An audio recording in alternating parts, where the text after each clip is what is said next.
나를 채우는 시간, 심그릇.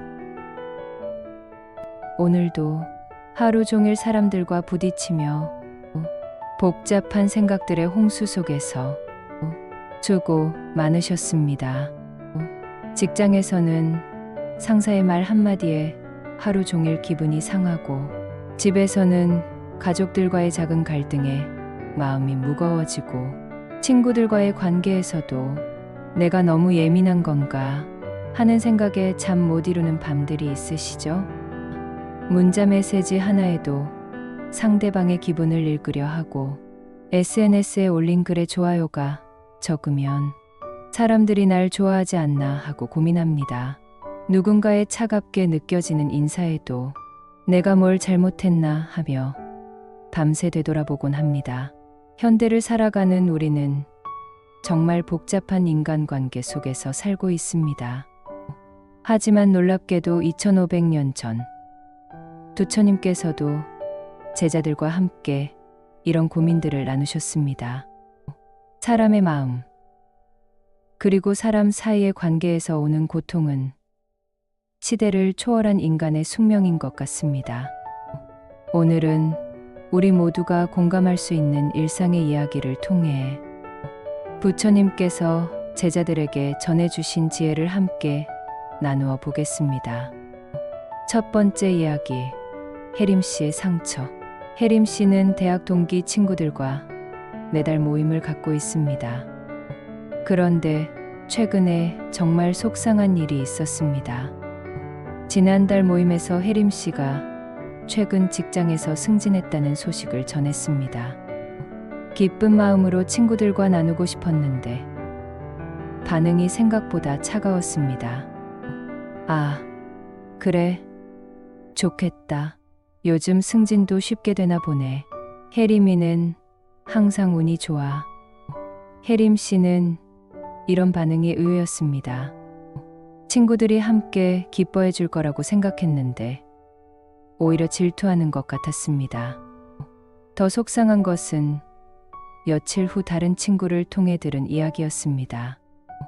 모임에 참석하지 않았던 친구가 혜림 씨에게 말했습니다. 지난번 모임에서 너 때문에 분위기가 안 좋았다며? 다들 네가 자랑한다고 생각한대. 혜림 씨는 정말 충격이었습니다. 자랑할 의도가 전혀 없었는데 친구들이 그렇게 받아들였다는 것이 억울하고 서러웠습니다. 내가 뭘 잘못했을까? 승진 소식을 말하지 말았어야 했을까? 혜림 씨는 친구들에게 화가 나면서도 한편으로는 자신이 잘못했나 하는 생각에 잠 못 이루는 밤을 보냈습니다. 이런 상황과 비슷한 일이 부처님께도 있었습니다. 어느 날 한 바라문이 부처님께 찾아와 갑자기 온갖 욕설과 비난을 퍼부었습니다. 당신은 가짜 성인이다. 젊은이들을 현혹하는 사기꾼이다. 집안을 버리고 나온 불효자가 감히 남을 가르치려 한다. 부처님의 제자들은 화가 나서 그 바라문을 쫓아내려고 했지만 부처님께서는 조용히 손을 들어 제자들을 말리셨습니다.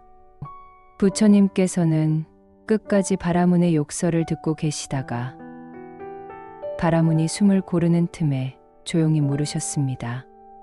벗이여, 한 가지 물어보겠습니다.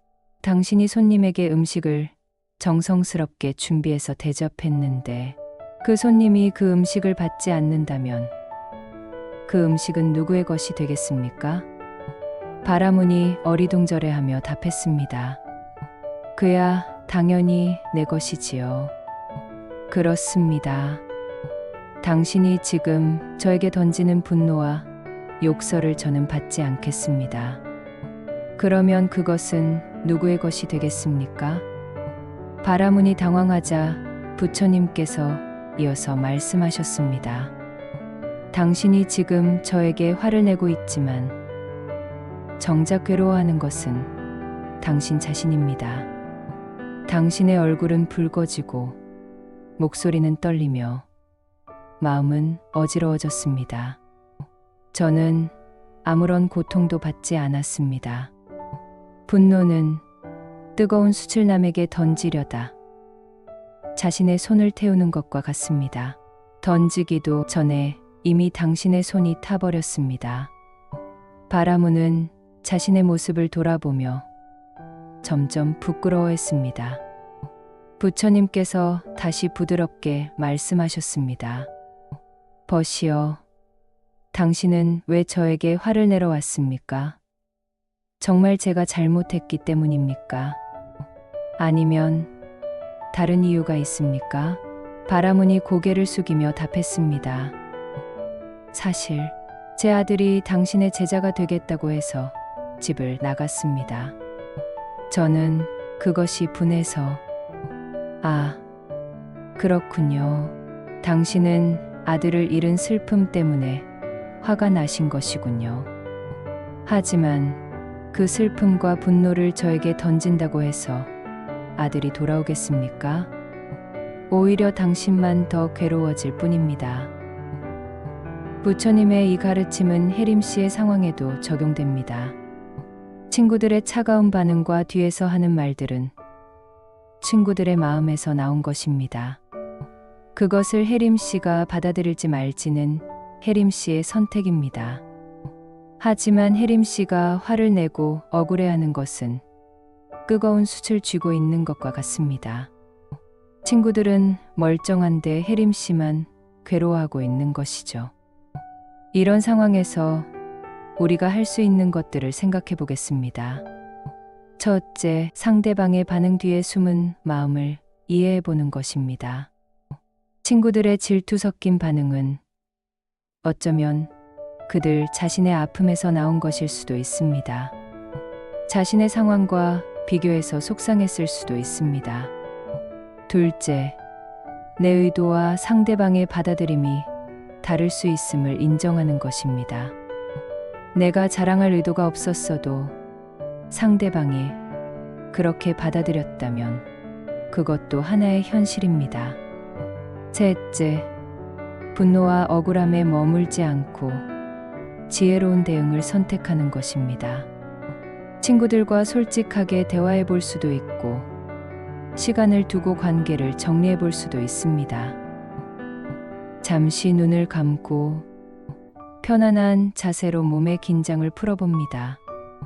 누워도 좋고 푹신한 소파에 몸을 기대어도 좋아요. 몸과 마음의 평온을 가져올 가부좌 자세도 좋지요.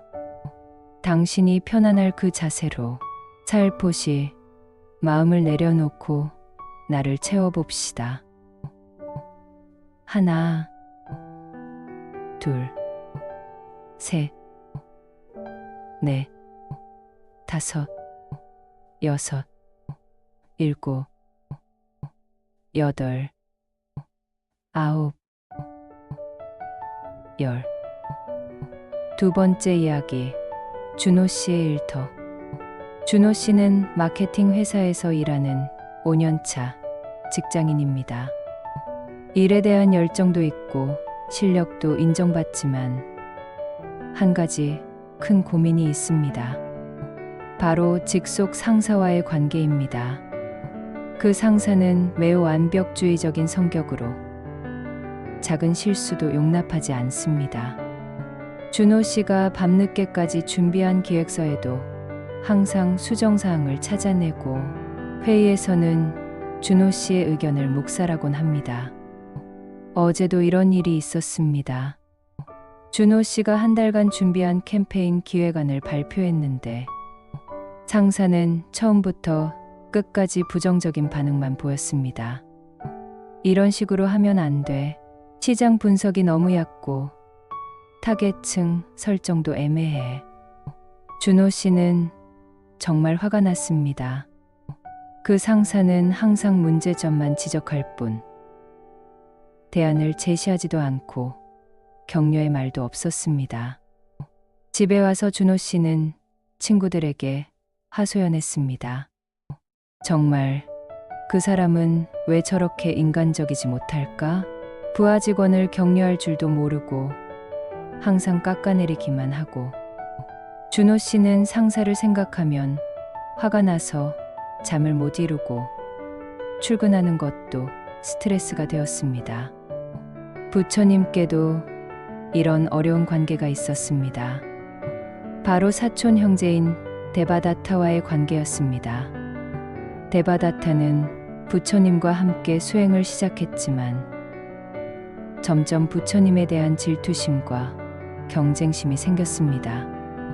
부처님이 많은 사람들의 존경을 받는 것이 못마땅했고 자신이 승가의 지도자가 되고 싶어 했습니다.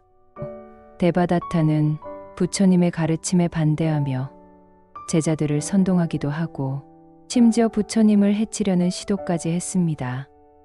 제자들은 데바다타의 행동에 분노했습니다. 아난다가 부처님께 말씀드렸습니다. 부처님, 데바다타가 너무 심합니다. 승가의 화합을 깨뜨리고 부처님을 해치려고까지 하는데 왜 가만히 계십니까?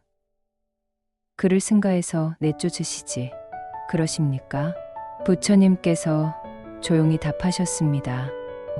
아난다여, 데바다타가 나를 해치려 한다고 해서 내가 그를 미워한다면 그 미움으로 상처받는 것은 나 자신이다.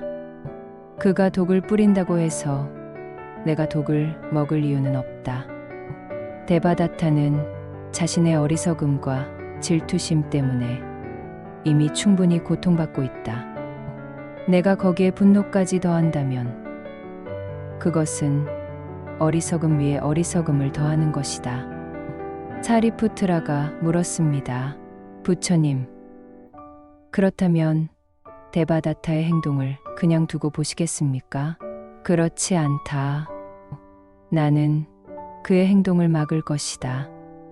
하지만 분노가 아닌 자비심으로, 미움이 아닌 지혜로 대응할 것이다. 그가 잘못을 저질렀을 때 그것을 지적하되 그 사람 자체를 미워하지는 않겠다. 불꽃이 일어나면 물로 끄지 기름을 붓지 않는다. 갈등도 마찬가지다. 미움으로는 미움을 끌 수 없고 오직 자비만이 미움을 끌 수 있다. 부처님의 이 가르침은 준호 씨의 상황에도 적용됩니다.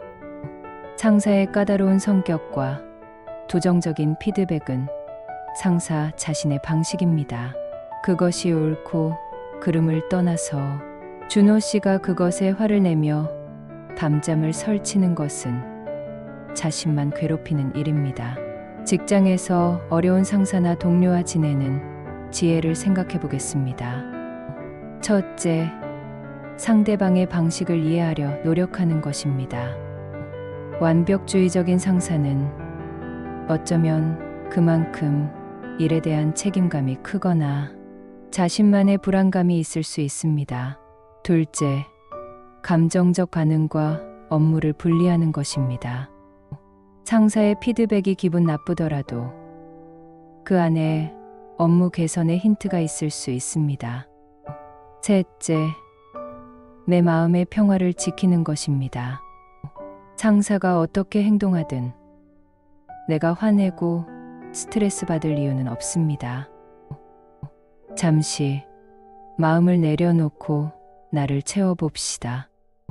내 마음의 평화를 지키기 위해 크게 숨을 쉬어봅니다. 하나, 둘, 셋, 넷, 다섯, 여섯, 일곱, 여덟, 아홉, 열. 세 번째 이야기, 민수 씨의 불안.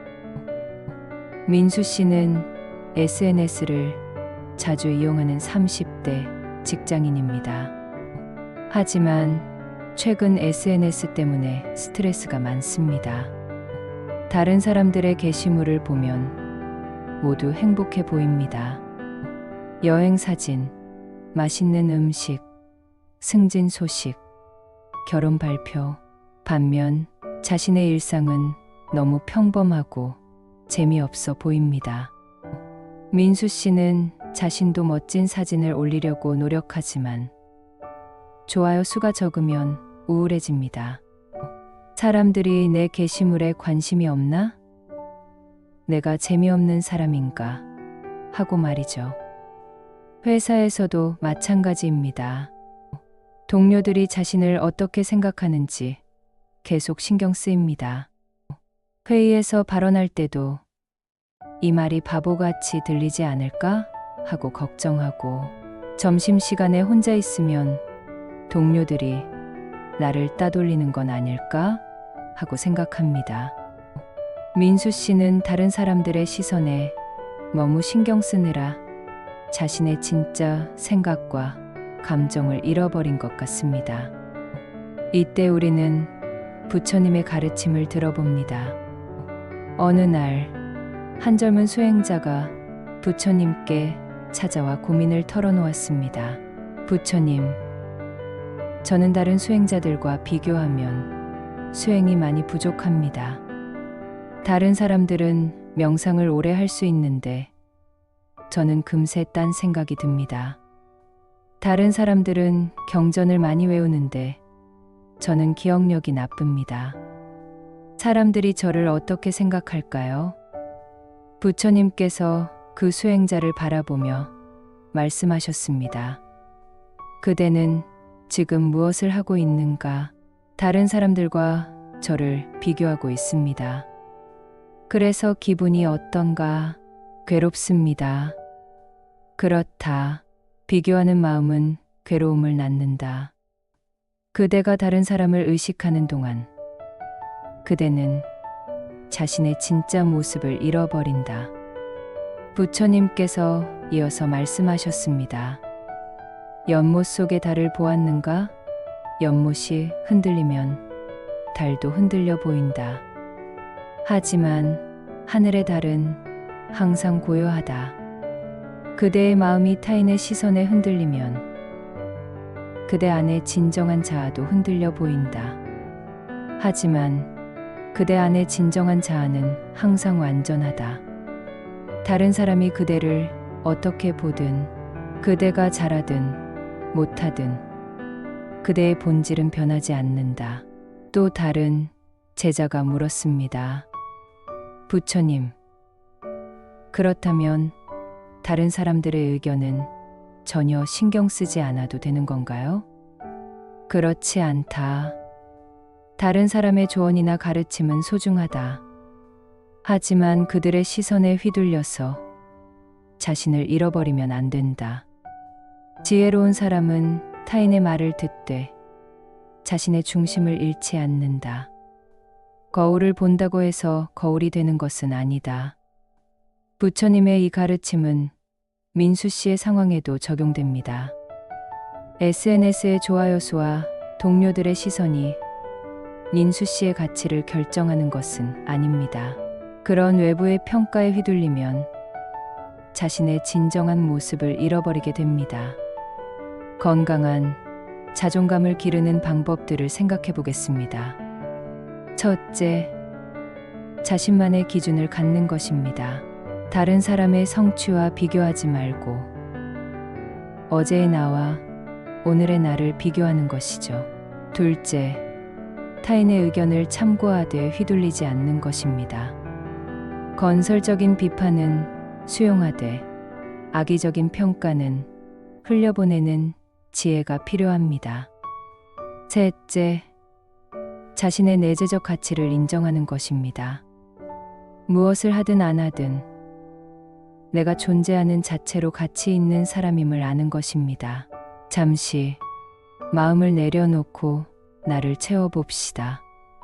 나만의 기준을 갖고 내 가치를 알기 위해 깊게 숨을 쉬어봅니다. 하나, 둘, 셋, 넷, 다섯, 여섯, 일곱, 여덟, 아홉, 열. 네 번째 이야기. 정호 씨의 배신. 정호 씨는 10년 동안 함께 일했던 동업자에게 큰 배신을 당했습니다. 그 동업자는 몰래 중요한 고객들을 빼돌려 독립했고 회사 기밀까지 가져갔습니다. 정호 씨는 정말 분했습니다. 그 사람을 믿고 모든 것을 나누었는데 이런 식으로 배신당할 줄은 몰랐습니다. 10년 동안 형제처럼 지냈는데 어떻게 이럴 수가 있어? 정호 씨는 법정 다툼도 생각해봤지만 증거가 부족했습니다. 주변 사람들은 그냥 잊어버려라고 하지만 쉽게 잊혀지지 않았습니다. 밤마다 그 사람 생각을 하면 화가 나서 잠을 못 이루고 새로운 사업을 시작해야 하는데 집중도 안 됩니다. 다른 사람을 믿기도 어려워졌습니다. 내가 너무 착하게 살았나? 이런 세상에서 어떻게 살아야 하지? 정호 씨는 복수하고 싶은 마음과 그냥 잊고 싶은 마음 사이에서 괴로워했습니다. 정호 씨에게 전하고 싶은 부처님과 앙굴리말라의 이야기를 들려드릴게요. 부처님 시대에 앙굴리말라라는 사람이 있었습니다. 그는 스승의 잘못된 가르침에 속아 사람들을 죽이고 그들의 손가락을 목걸이로 만들어 차고 다녔습니다. 사람들은 그의 이름만 들어도 벌벌 떨었습니다. 어느 날 앙굴리말라는 부처님을 만났습니다. 부처님께서 홀로 걸어오시는 모습을 보고 앙굴리말라는 저 사람을 죽여서 1000번째 손가락을 얻겠다고 생각했습니다. 하지만 이상하게도 아무리 빨리 달려도 부처님을 따라잡을 수 없었습니다. 부처님은 천천히 걸으시는데 앙굴리말라는 전력으로 달려도 거리는 줄어들지 않았습니다. 앙굴리말라가 소리쳤습니다. 부처님께서 돌아보며 말씀하셨습니다. 나는 이미 멈춰 있다. 이제 너도 멈춰라. 무슨 말입니까? 당신은 계속 걷고 있지 않습니까? 나는 모든 존재를 해치려는 마음을 멈췄다. 너는 언제 멈출 것인가? 이 말에 앙굴리말라는 깊은 충격을 받았습니다. 자신이 지금까지 얼마나 어리석은 일을 했는지 깨달았습니다. 앙굴리말라는 부처님 앞에 무릎을 꿇고 말했습니다. 부처님, 저는 지금까지 너무 많은 죄를 지었습니다. 저 같은 사람도 용서받을 수 있습니까? 부처님께서 답하셨습니다. 과거의 잘못을 진정으로 뉘우치고 다시는 그런 일을 하지 않겠다고 다짐한다면 누구든 새로운 삶을 시작할 수 있다. 하지만 앙굴리말라가 부처님의 제자가 되었다는 소식을 들은 사람들은 분노했습니다. 부처님, 어떻게 그런 극악한 살인자를 제자로 받아들이셨습니까? 그는 수많은 사람을 죽였습니다. 부처님께서 답하셨습니다. 미움으로는 미움을 끝낼 수 없다. 오직 자비만이 미움을 끝낼 수 있다. 앙굴리말라를 처벌한다고 해서 죽은 사람들이 살아나는가? 그를 미워한다고 해서 여러분의 마음이 평안해지는가? 용서는 상대방을 위한 것이 아니라 자신을 위한 것이다. 미움을 품고 있는 것은 독을 마시고 상대방이 죽기를 바라는 것과 같다. 부처님의 이 가르침은 정호 씨의 상황에도 적용됩니다. 동업자의 배신에 대한 분노와 원망을 계속 품고 있는 것은 정호 씨 자신만 괴롭힙니다.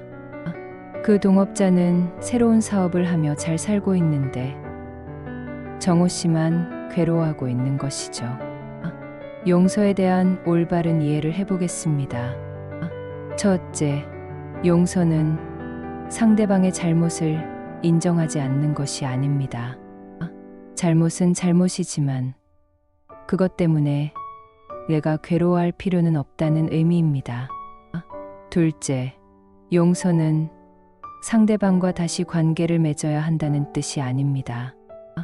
마음속에 원망을 내려놓는 것이 용서입니다. 셋째, 용서는 약함이 아니라 강함의 표현입니다. 원망에 휘둘리지 않고 자신의 삶을 살아가는 것이 진정한 강함입니다. 잠시 마음을 내려놓고 나를 채워봅시다. 내 마음속 원망을 내려놓고 용서하기 위해 크게 숨을 쉬어봅니다. 하나, 둘, 셋, 넷, 다섯, 여섯, 일곱, 여덟, 아홉, 열. 다섯 번째 이야기. 수빈 씨의 고독. 수빈 씨는 대도시에서 혼자 살고 있는 직장인입니다. 일은 바쁘고 사람들과 만날 시간도 없어서 점점 외로워지고 있습니다. 주말에는 할 일이 없어서 하루 종일 집에만 있습니다. SNS를 보면 친구들은 모두 누군가와 함께 즐거운 시간을 보내는 것 같은데 자신만 혼자인 것 같습니다. 나는 왜 이렇게 외로울까? 내가 사람들과 어울리지 못하는 건 아닐까? 수빈 씨는 외로움을 달래기 위해 소개팅도 나가보고 동호회 활동도 해봤지만 깊은 관계를 만들기는 어려웠습니다. 오히려 사람들과 만나고 나면 더 공허해지는 느낌이 들었습니다. 겉으로는 웃고 대화하지만 마음 깊은 곳에 외로움은 채워지지 않았습니다. 외로운 수빈 씨에게 전해드릴 부처님의 이야기가 있습니다. 부처님께서는 깨달음을 얻으신 후에도 종종 혼자 조용한 곳에서 시간을 보내셨습니다. 어느 날 제자들이 부처님께 물었습니다. 부처님, 많은 사람들이 부처님을 찾아오는데 왜 가끔 혼자 있는 시간을 가지십니까? 외로우시지 않습니까? 부처님께서 미소 지으시며 답하셨습니다. 외로움과 혼자 있음은 다른 것이다. 외로움은 다른 사람과 연결되지 못한다고 느끼는 마음이고, 혼자 있음은 자신과 온전히 함께 있는 것이다. 사람들은 외로움을 피하기 위해 많은 사람들과 어울리려 한다. 하지만 자신과 평화롭게 지내지 못하는 사람은 아무리 많은 사람들과 함께 있어도 외롭다. 반대로 자신과 조화롭게 지내는 사람은 혼자 있어도 외롭지 않다. 온 우주가 자신과 함께 있음을 느끼기 때문이다. 아난다가 다시 물었습니다. 부처님, 그렇다면 인간관계는 중요하지 않다는 말씀입니까? 그렇지 않다. 인간관계는 매우 소중하다. 하지만 관계에 의존해서 자신의 가치를 찾으려 하거나 외로움을 피하려고만 한다면 그것은 건강한 관계가 아니다. 진정한 관계는 서로의 존재를 있는 그대로 받아들이고 함께 있을 때도 편안하고 혼자 있을 때도 편안한 것이다. 부처님의 이 가르침은 수빈 씨의 상황에도 적용됩니다. 외로움은 다른 사람이 채워줄 수 있는 것이 아니라 자신과의 관계에서 해결해야 할 문제입니다. 건강한 방식으로 외로움을 다루는 방법들을 생각해 보겠습니다. 첫째, 혼자 있는 시간을 두려워하지 않는 것입니다. 자신과 대화하고 자신의 마음을 들여다보는 시간을 가지는 것이죠. 둘째, 질보다 양을 추구하지 않는 것입니다. 많은 사람과 얕은 관계를 맺는 것보다 소수의 사람과 깊은 관계를 맺는 것이 더 의미 있습니다. 셋째, 자신을 사랑하는 법을 배우는 것입니다. 자신과 친구가 되어야 다른 사람과도 진정한 친구가 될 수 있습니다. 오늘 여러분의 마음은 조금 채워지셨나요? 모든 인간관계의 문제는 결국 자신과의 관계에서 시작된다는 것입니다. 다른 사람을 바꾸려 하기 전에 자신의 마음을 다스리고 분노에 휘둘리기보다는 지혜로운 대응을 선택하고 외부의 평가에 의존하기보다는 자신의 내재적 가치를 인정하는 것. 이 모든 것이 바로 부처님께서 2500년 전에 가르쳐 주신 인간관계의 지혜입니다. 부처님께서 열반에 드시기 전 제자들에게 마지막으로 하신 말씀이 있습니다. 모든 것은 변한다. 게으르지 말고 정진하라. 이 말씀은 인간관계에도 적용됩니다. 사람들은 변하고 관계도 변하고 상황도 변합니다. 그 변화를 자연스럽게 받아들이면서도 자신의 마음을 다스리는 노력을 게을리하지 말라는 뜻입니다. 우리가 다른 사람과의 관계에서 겪는 모든 어려움들은 사실 우리 자신을 성장시키는 기회입니다. 까다로운 상사를 통해 인내심을 배우고, 화나는 친구를 통해 자비심을 기르고, 배신당한 경험을 통해 용서의 힘을 알게 됩니다. 오늘 여러 이야기들을 통해 여러분의 마음은 채워지셨나요? 이 짧은 여운이 당신의 일상에도 따뜻하게 스며들기를 바랍니다. 마음을 채우고 나를 바라보는 시간. 지금까지 심그릇이었습니다. 구독과 좋아요는 더 많은 이들에게 따뜻한 말을 전하는 힘이 됩니다. 감사합니다.